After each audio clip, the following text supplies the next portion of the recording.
Hello, everybody. It's your girl, Miss Trina, with Chat with Trina. And oh, I'm so excited to be back. I haven't been, I've been on the real conversation on Monday nights at 8 o'clock, but I haven't done a chat with Trina in a minute.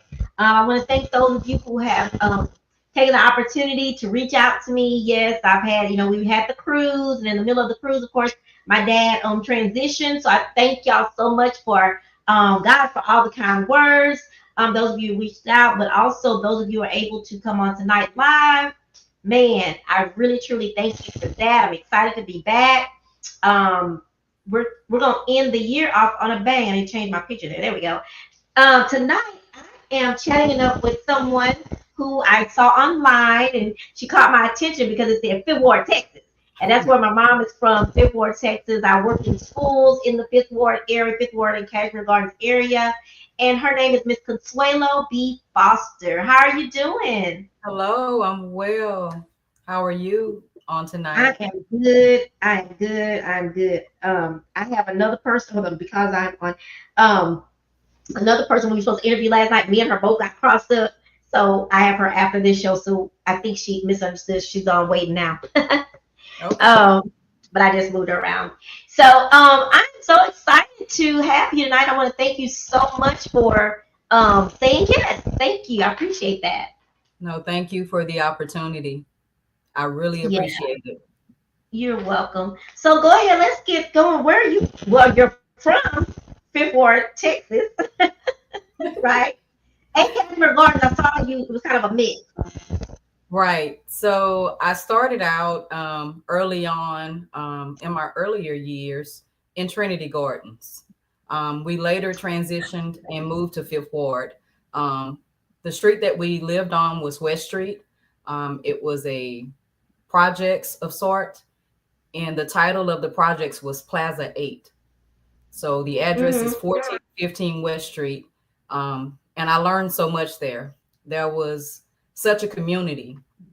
You have neighbors or whatnot, but these were neighbors beyond neighbors. This is to this day, they're my family.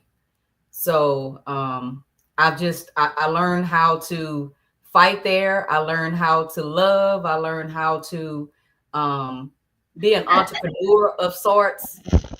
I just learned so many different things and so many, just a various of caveat of things that I learned about Right. people, places, and things. What schools did you go to? So I attended Crawford Elementary, that's located on Jensen. I also attended E.O. Smith Middle School. We later moved to Cashmere Gardens, and I ended up having to attend Fleming Middle School my 7th and 8th grade year. Okay. Ninth grade, I went to K on going my first semester because I was pregnant.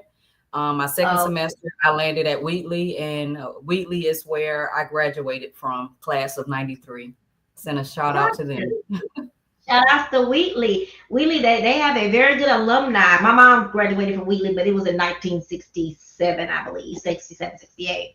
So I saw something in here. It said that you were someone that was not supposed to be where you are today. Why? What happened in your life to make you think that you wouldn't be here, that you shouldn't be here, or you wouldn't make it here, rather? Well, first and foremost, there's generally a stigma surrounding teen pregnancy. So I had my daughter at the age of 15, and there's always, stereotypes of sorts, relating to that whole teen pregnancy stigma Mhm. that you're not supposed to graduate high school. Um, you end up on public assistance and that sort of thing. So and that's kind of why I said, I don't know, my daughter, I feel like my daughter saved me. She was at the time, I didn't see her as the blessing, but now Mhm. hindsight, she was my blessing. She made me more responsible Mhm. um, at an early age. I may have Right. felt that I lost some of my childhood because I had a child so early, but it made me so responsible. I was able to go through so many doors. Had I not buckled down at that point and focused, Mhm. I probably wouldn't have had those opportunities. Wow. Wow. Um, the what made you decide to write this particular book? So, what made me decide to write the book is generally I had became a life coach. So I give everybody the whole Brown search, Charlie Brown story. So Lucy, Okay. if you're familiar with the Peanuts, Lucy Yes. is the character that everyone goes to for advice, and they pay her a nickel at the lemonade stand. So I've always Yes. been that person. So I decided to get my life coach license and do it full time, Okay. counsel and be a sounding board and speak to people. And I thought, what better way to solidify me being a life coach than to write a book about my life? Because before you can actually speak to people and get to know people, they have to trust you, and you have to build a bridge, you have to build trust. And Mm-hmm. I feel that the first element of you building that trust is that you become transparent with that person and letting them know that, hey, I've gone through things. These are some of the things that I've gone through in my life, and I've Yeah. overcame them, or I'm still struggling in those areas, but I'm Yeah. willing to extend, whatever knowledge, wisdom that I have to help you in your process. So that's kind of why. Yeah, and being transparent and I learned my degree is in my undergrad is in human services and my master's is in human services with a specialty in management. But something that we were always talked about in classes, learning how to put yourself where other people are. If you too high sedity or no one's gonna pay any mind to you. And I remember being I was a the coordinator for a program that was a collaboration between UHD and Lone Star College, right? So if you want to be a teacher, I pull you in and I have to help you get through the 2 years of community college and then help you get on to transfer into UHD. Long story short, there were, we have non-traditional students that come, and there was a lady. We were probably very close in age, but I'll never forget. So my hours were like, I don't know, 7:30 to 4, 8 to 4:30, something like that. But Mhm. I would stay because some people they worked all day, so I would just stay late and see my students because they had to do check-ins. But anyway, I was there one day, and girl, me and the person that came in, I had to check, how are you doing in math? How are you doing in reading? And I said something about math, and she just bust out crying. Wow. Oh, and she's like, I'm failing algebra. But me and the woman was in there crying together. Because I was like, I get it. I was Yeah. horrible in the algebra. It was hard. I went behind my Mhm. desk. She in the front of me. She crying. I'm crying. We both just in there crying. So I tell you all the time, that was the epitome of putting myself where she was. But the end of the story was that she came back to me in a few weeks ago because I helped her get her some tutoring, da da da. She came back to me. We was crying again because guess what? She made a B on her algebra test. Wow. You know what I mean? So that for me, when people talk about money in education and we don't make much money, Hmm. Consuelo, that is what makes me rich. The To reward, yes, that's what there, makes you you know go. what Hmm. I mean? So when you said it, it always it made me think about, yes, we have to be able to be transparent. People say, why are you telling your business? Some things I tell because someone else may have that same issue. Right. So your book, you being transparent and talking about this and saying, hey, I did get pregnant at an early age. Someone else may be thinking right now, like, I'm pregnant, there's nothing else I can do in my life. It's just over. Because you know how other people say that. Correct. It's gonna help People people, suffer so much in silence, inside. and you get to talking with them and you realize all of us, we're more alike than different. We are. We So, are. And it just takes a little listening and talking to do so. And you really just, what amazes me, you really just never know that you're touching other people sometimes, right. with the smallest little things that we release there. Just like you and I got to talking one day, you shared, when I shared about my dad, Right. you were able to share with me, that you've had that same loss. And we bond on that. And that's something I hope we have a long time friendship. And but anyway, you said that and it just made me think of, I feel the same way of being able to tell people my struggles, with that. What do your kids think about you writing the book? They are so proud. My daughter, like I mentioned, Uh-huh. She's both of my children are the blessing, right? My Yes. daughter was actually born on Thanksgiving morning, and I honestly I didn't realize the significance until all of these years later. But I can recall the doctor telling my mom, "Hey, here's your 6 pounds 4 ounce Thanksgiving turkey," which was my daughter. She got to hold my daughter. She was the first one. My mom was the first to hold my daughter, and Wow. just the significance of the blessing of children. And my Can son, be a he's he's happy. You know, the girl and the boy dynamic is a little different. You know, of my course. daughter is more chatty and expressive, but Mhm. my son, he's very proud of me. That's cool. I see one of them. It talks about self-sabotage in your book in chapter 7. Can you talk to us a little bit about that chapter? Sure. Within and without battling self-sabotage. Wow. Oftentimes, you know, in life, we go through situations and everything is going so well, but that stinking thinking, that, you know, just those thoughts of what if, or Hmm. you're not just really having anything tangible or solid to go off of, and you're running with something that you have not even validated. And so oftentimes when you do those types of things, it ends in sabotage. Like you you know, sometimes you go, "Oh, this is just too good to be true." You know, Mm, oftentimes in situations you've been through so much that sometimes it just feels like it's just too good to be true.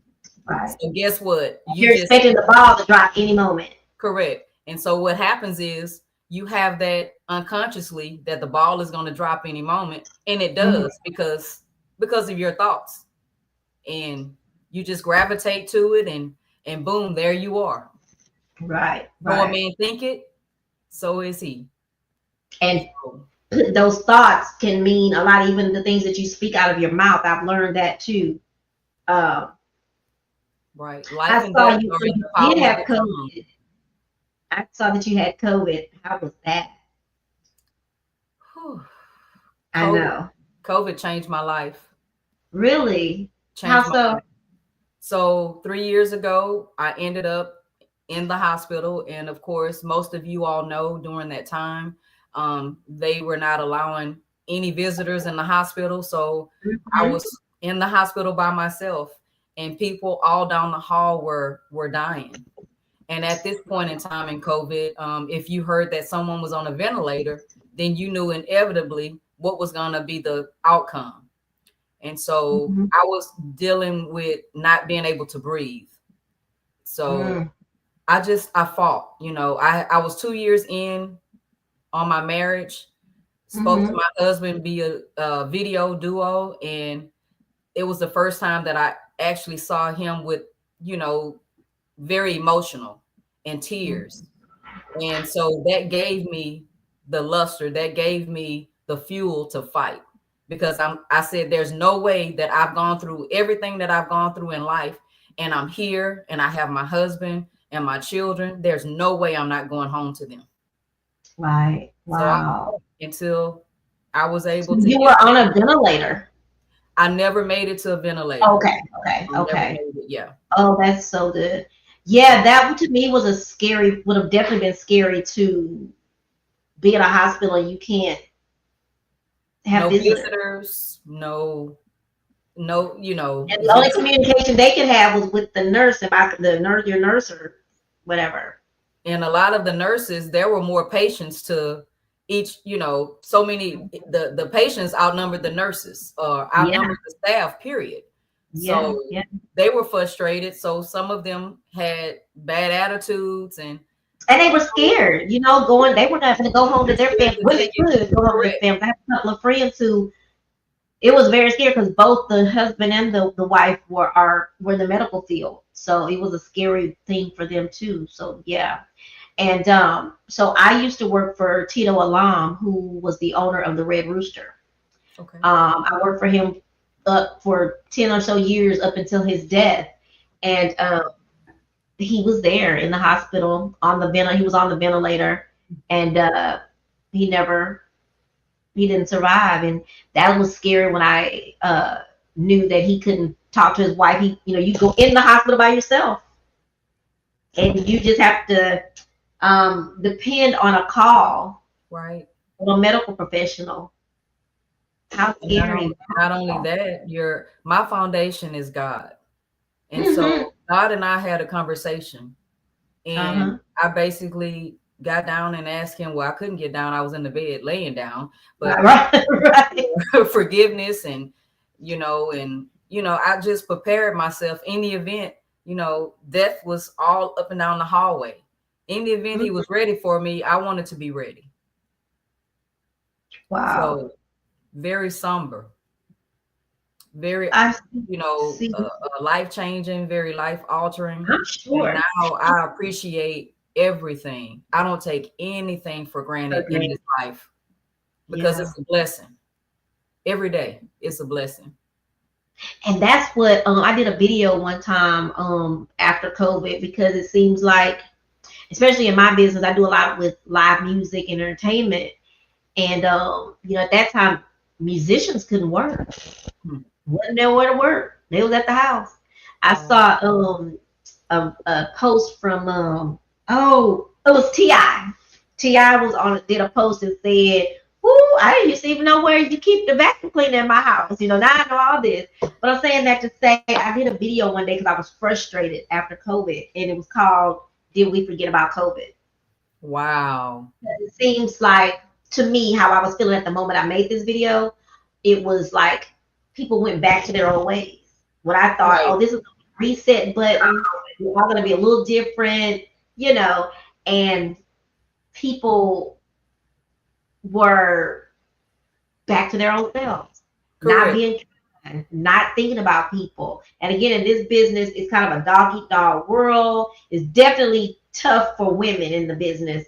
And as I spoke live on it, I kept saying, now, did we forget? Did we forget about COVID? Did we forget that we didn't have jobs during COVID to play every day? So now we're taking this for granted again. I mean, think about it, the world stopped.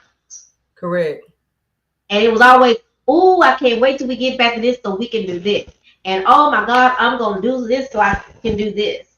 And it seems like it wasn't long before everybody just forgot all about that. Went back. It's like COVID. It's like COVID is on vacation. I remember if you stomp your big toe, oh, you have COVID.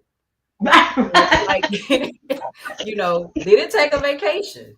Is it tagged? The flu is in, or I, Yeah, yeah, yeah. It was a crazy time, and it's just, again, I was happy that I was hoping we don't ever go back to hugging too much, because I don't like everybody to touch me, but I'm just saying, it's like, like, oh, I hope we keep that part. Um, I was gonna ask you. So you said life coach. So is that what this business, the Decisive Conception Consulting Firm, is that your life coaching business? yes, it Okay. is. It is. So is it you by yourself? Yeah, it's just me by myself. Okay. And Okay. to be honest and transparent, I've done it, and Uh-huh. I've not just framed it into a business the way in which Right. I envision. But Mm-hmm. I mean, I coach people all the time. I'm an accountability partner. I'm a Okay. mentor. I just change various hats. Gotcha. Gotcha. It's kind of what you love or your passion. Correct. You like doing. Okay. Okay. In chapter 9, it says harmony in notes. My love affair with music, that stood out to me, because I haven't had time to read the whole book, but I kind of was flipping through some things. Talk to me. It says music. What I can say is one of the loves of my life. There's always a song parallel to my life and situations I've experienced. Music is nostalgic, and it takes you back in time, and often a memory of where you were, what you were doing, and how it made you feel. My dad told me a long time ago, it's okay to like a song, but take the time to listen to the words of the song. This helps me acquire the meaning. Looking back, I wish I took music, band, and all those things related to learning to read music seriously. I love that. Right. I love that. So It's music. really something because my mom is a DJ. She's DJ'd over 30 years. Music has always been, like I said, a part of my life. For me, growing up in my bedroom, we had a mirror on the wall and we had a Capona set, and we listened to the radio. We didn't have a TV, so music was always playing in our home. And on Sundays, we didn't listen to secular. We listened to gospel music. So we remember the Sabbath day to keep it holy. No matter what it is that my mom did, God was always, an element of our lives, our daily lives. But on Sunday, 90.9 KTSU played in the house from the start of Sunday to the end of Sunday. So yeah, Yes. music I'm is so just sorry my camera is doing weird things, but I'm still here. no, that's okay. Yes, exactly. Music and I do swing out dancing. And both of those are my loves, they're my escape. It's just what I love to do. And yes, music in the car, me the words, there are, some rap songs I just like the beat or what they're saying, but there's a really horrible song I don't tell many people I like that I really like it. But it's my bad side. But the music that I love.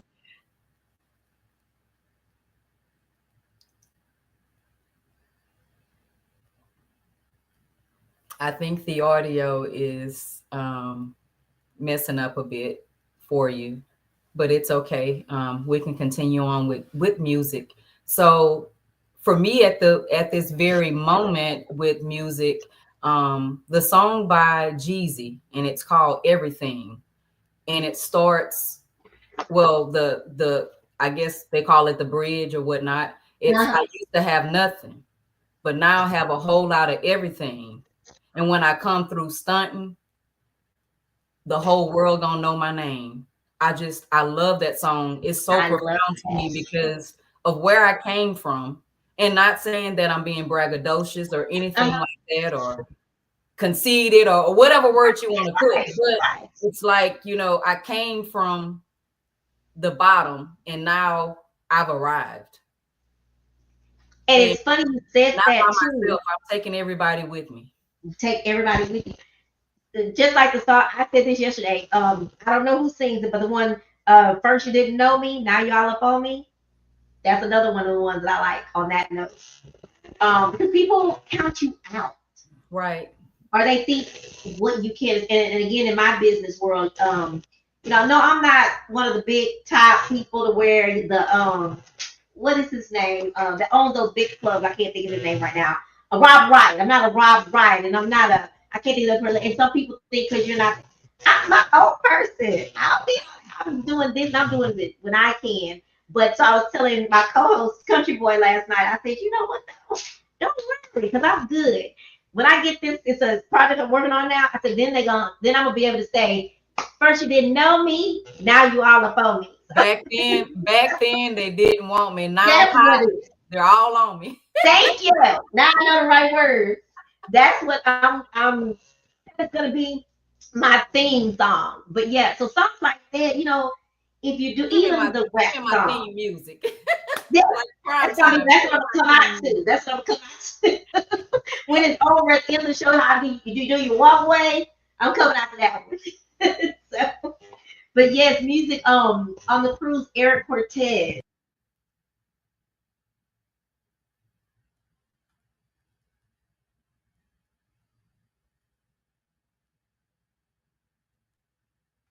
I think we're having again a little technical difficulty. Trina should pop in here in just a moment. We're still talking about music. She'll be back in here shortly. Thank you guys so much for watching. I really appreciate this opportunity to be before you. It's totally a blessing. So it looks like Trina's back. Appreciate you very much for keeping it going. I can hear you in the background. I just couldn't say anything for some reason. I'm so sorry too. I believe you were talking about Eric Cortez and Eric Cortez, his is a family of Cortezes. Family of Cortez's, but I took him on the last cruise. But he sang a song by his brother by Zacardi that's called oh my gosh, I can't think of it right now, but I'm gonna think of it before we finish. But the song was so touching and it was so beautiful. I'm gonna look it up while I'm doing this. Hopefully Okay. my camera stays up. But it was almost like it was the right song at the right time on the Mm. cruise. We'd had we'd had some nothing bad happen, but something that might have been a little challenge happen, and then he's missing Zacardi, Kard, Zacardi Cortez. It is called Lord Do It For Me. Oh wow. Oh, Yes. love Yes. that song. I was so glad Eric sang that because I play it just about every day in my car. Mm. So I have on my what do you call it, my playlist? I have a part that just says inspirational music or motivational music. I've added that one because Lord just do it for me. And it's Mm. like, man, that's another theme song, for Right. me.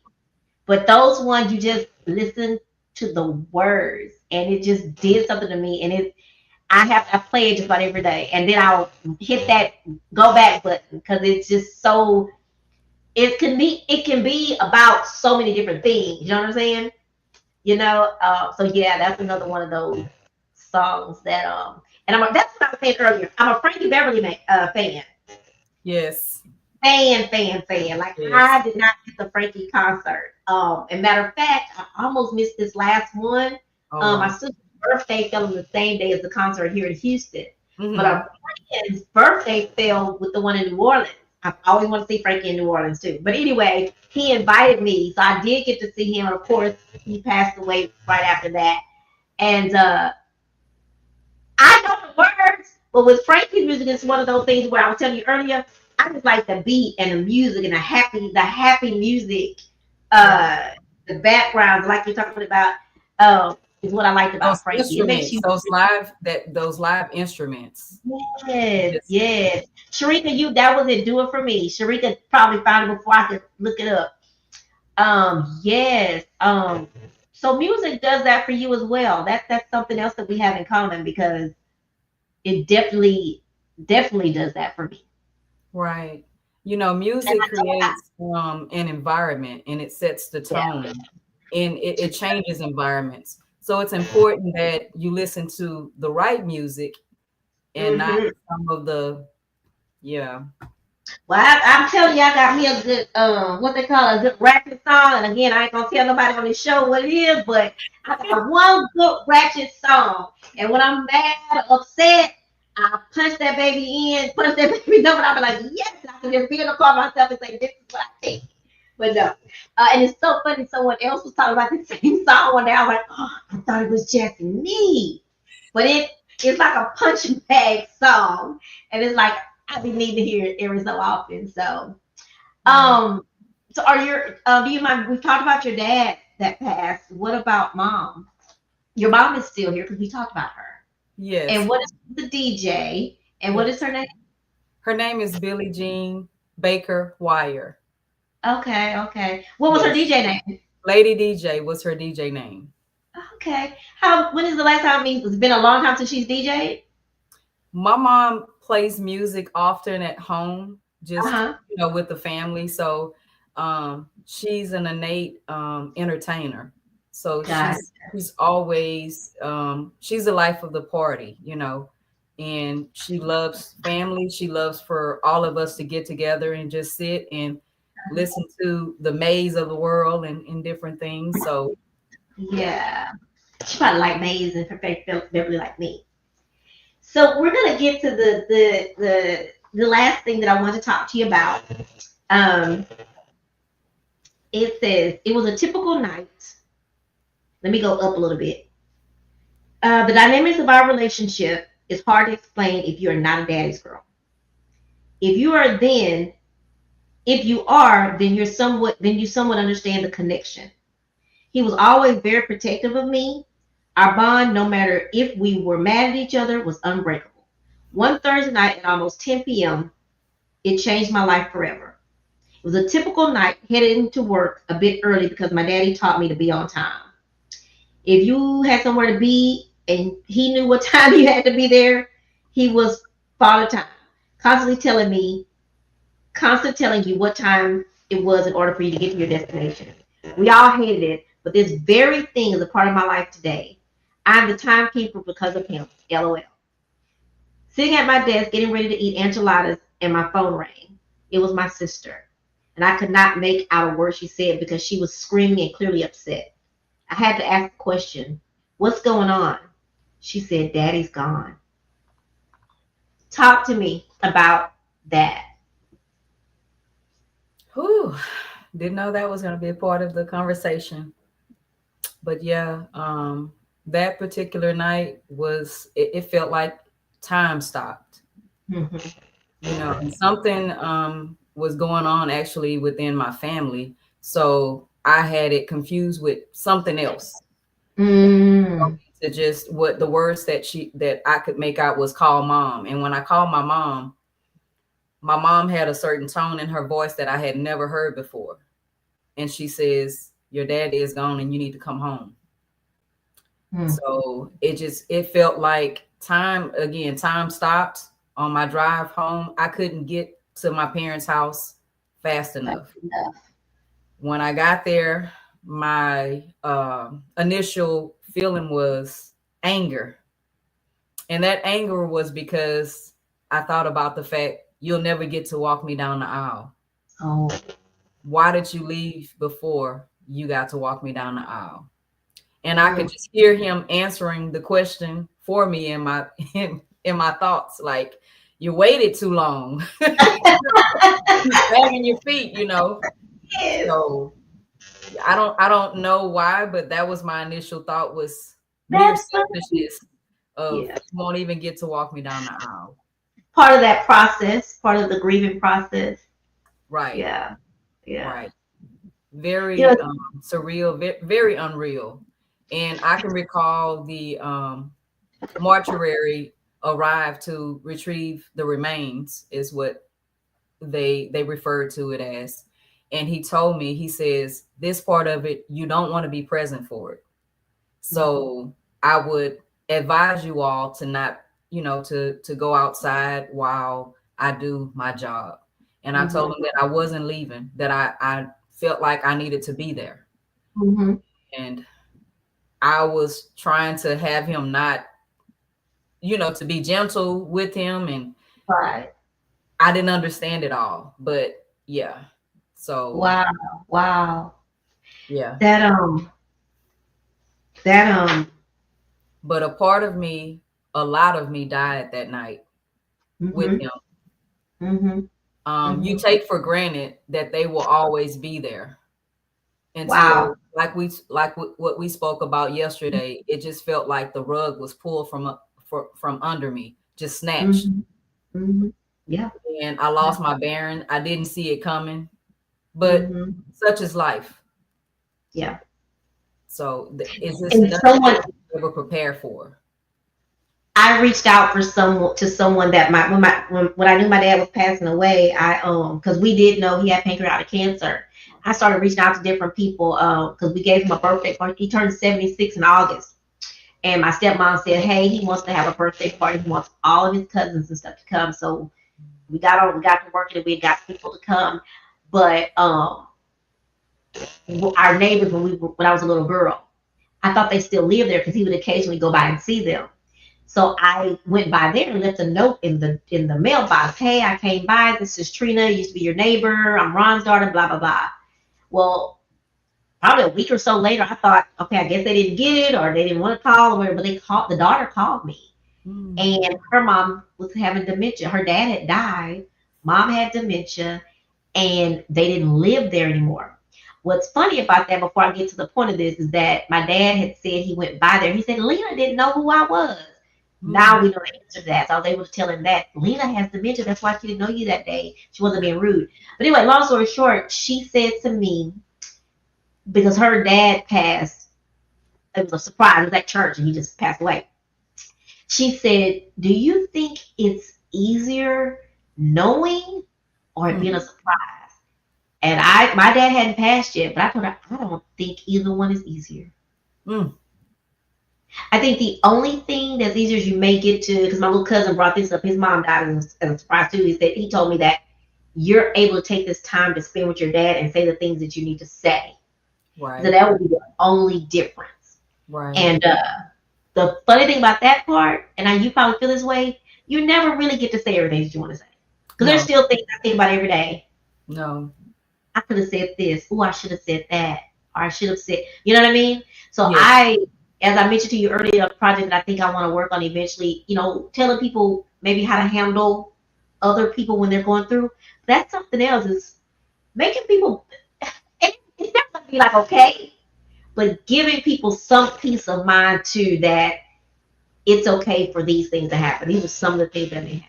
It's not perfect, but even just knowing that when people say those last words, that those are probably not the last words. Those are not the last things that you want to say. And it's right. okay. You can still take you a journal and write those things your day. You can, because I see my dad as my guardian angel now. So I Mhm. still talk to him. I still, feel him. His obituary, his programs, his funeral is still, because it's a very nice picture. So it Right. still sits right here. I'm going to get a nice picture and put it here. But he's still there. But anyway, when I saw that, I thought, wow, that's, wait a minute, every pothole. Oh, you have become. Oh, and then you said when you said that your dad would tell you what time to be somewhere. I guess all daddies did that thing, and you thought, oh, what is he doing that? So annoying. He call us when he leaving to go out of town, when he get to the plane to go out of town, when he get off, and you be like, well, okay. But as you grow older, you grow to realize it was such a blessing that your daddy thought about that. Or don't you go when that light turn green? Don't you go? Stuff like that. You're gonna burn your brakes up. Don't hit your brakes. That's what when he would ride with you. You're just Yeah. riding on your brakes. You're gonna wear your brake pads out. You're gonna Did burn you your know motor up. all You better go change? do your oil change. Make sure you do the all change. Mhm. Yes.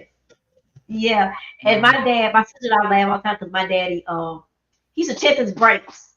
We just be riding, willy nilly, all of a sudden he do, ooh, I'm testing my brakes. You like, just out the blue, you need to test them.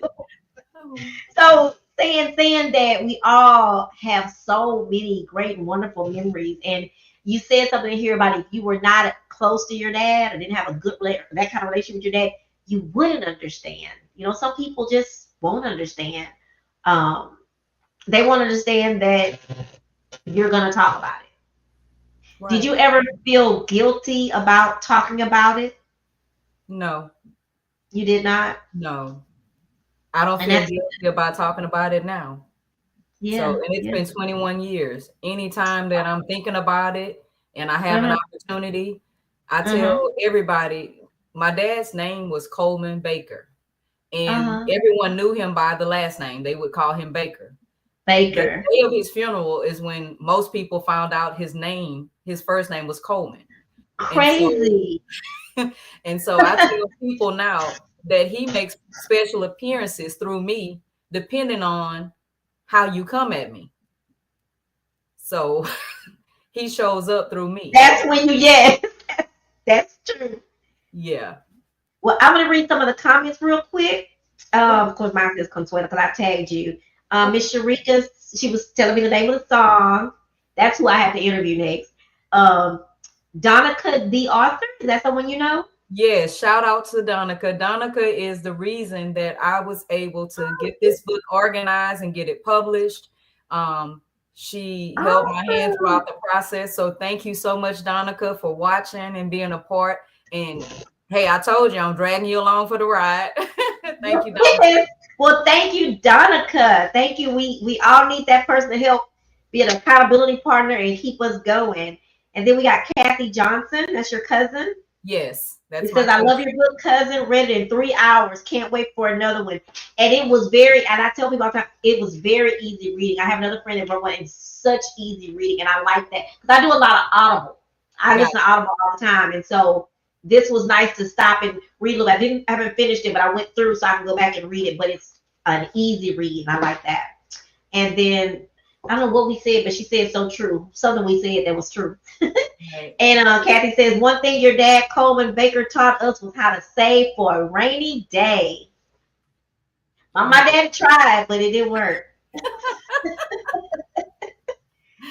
He Okay. taught us so much. You know, one thing that I can say also is that he had regrets toward the end of his life for me and my sister because he wanted to leave us with property. He says, Mm, I want to leave you with real estate. And yeah. but I don't have the means to do it. But I look Mhm, back on that statement and I think and reflect. He left me mhm, with so much that money can't buy. He left me with so much of his wisdom and his knowledge. And in certain mhm. situations, things that he's taught me, they show up and that he Yeah. shows up in the situation. So I Mhm. can't put a price on that. At all. At all. I definitely agree with that. That's a good way of looking at that too. My daddy didn't leave or do anything like that. I think my dad was because I think about it now. Uh, Not that I care about anybody leaving me anything, because I if it was about him leaving me something, just bring me him back. Right. You know what I mean?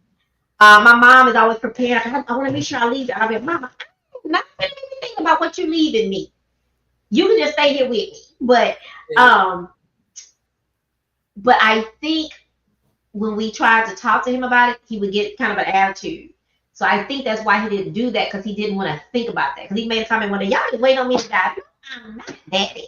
But it was so as I sit and reflect some days, not about he didn't leave me anything. I was just wondering why he never wanted to talk about it. So the other day I'm thinking, I'm saying to myself, like you, he left me so much more, so Right. many memories. My children, so many memories. You know, them remembering him coming over every morning, Christmas morning, to see my kids open their gifts. Right. Halloween, he took us all week when we were little. He took us, but then when my kids got old enough, we'd all get in the truck and he'd take us trick or treat. Like it, there's so many things that money could not buy, could not replace. All of that, you know what I'm saying? So I definitely feel you on that. So, did you want to give us any last words about just a little girl from Fifth Ward, Texas? I would just say to the audience here, dream. Dreams do come true. Stick with it. Never give up. Work at it one piece at a time. Because that's how this dream, just a little girl from Fifth Ward, it was a dream. And now you can see that it's a reality. You can touch it. You can read it. You can see it. All of that. It is now a reality. Yeah, And I'm forever grateful. I'm thankful for the opportunity. I thank you so much for giving me the opportunity to be on your platform and to speak with you. yeah. I send my love. I send God's light and his abundant blessing onto you on tonight. Thank you, thank you. And I want to thank you again for taking the opportunity to and time out of your busy schedule to come on and share with me. And I also thank you once you found out what I was dealing with, for you just being so kind to me and caring to me. Sometimes we are all so busy in what we're doing, we don't stop to help someone else. And you did. You didn't know me from Adam, and that means the world to me. And I want you to know that for sure. So I thank you, and this will not be the last time we talking and Right. discussing. Maybe you'll be interviewing me on your chat show about my book. Well, you know who you can contact. She's in the chat. I know. I see Donica, Donna. the author. Yes, Donica, Connect the with her. author. Connect with Huh? her. I said Yes, and connect maybe with her. guess right. Donica, I may be reached out. I'm getting my thoughts together. I've actually written some stuff. So tell us where we can get the book. So the book is available on Amazon. Just type in the Just a Little Girl from Fifth Ward, Texas. I also have books on hand. So if you would like an autographed copy of the book, please DM me your information. I take all forms of, oh, you didn't see that. I saw Okay. it. I was showing them. I'm Oh, sorry. okay. Okay. Yeah. I take all forms of payment, cashless payment, the Cash App, Venmo, Oh, um, Zelle. yeah. So just DM me and hit me up. It's the book is $25 a copy. So you can either go to Amazon and purchase it through them, or you can DM me and I can walk you through it. I'm still grassrooting it. I'm working on setting up a website and all. So it's slowly coming to fruition. So Okay. just bear Well, with me. We'll get there. We'll get this there. is It great. takes a And I'll village. definitely, I'm sorry. I said it takes a village. It takes a village, and I will definitely keep telling people, sharing people with it. Again, since I am in Fifth Ward, Texas, I'll be spreading it around to some of my colleagues. So if it's something that they want to purchase and talk to their students about it, that would be really, really good. That Maybe would we'll be get you to come awesome. out to one of the schools and just talk about your story to some of these middle schoolers. So You know, that's truly a goal of mine. It's funny that you okay, mention it. So we can talk offline about it, definitely. because I'm sure, you've got some contacts. Mhm. So I have six whole I'm schools, two of my own. So yes. I'm very open to that opportunity. Awesome. That's good Yes. to know. Well, thank you again, Consuelo. And Thank you. you guys, thank y'all for clicking in live. But remember, this will keep going. You can share it with everybody. It'll keep going. And it's also going to be forever on youtube.com. So make sure y'all go to youtube.com/chat with Trina. Share, like it. Also subscribe to my YouTube channel. I've had it for a while, so I still need some more subscribers. Maybe one day they'll pay me. There goes another one. There goes another one. See, I put it out there for the universe. Yes, she has some very interesting topics. Yes, yes. I'm so excited to get back going, and I'm ready for January to come. To really, I got some really good topics coming up soon. So y'all be watching for me. Well, Consuelo, thank you again, and I can't wait to talk to you again soon. Thank you. I will see you December the 19th. Yes, yes. What's the 17th?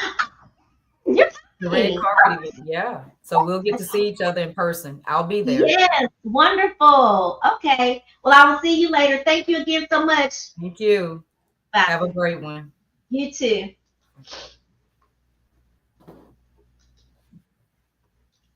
All righty. Oh, and we're still live. Hold on. In stream.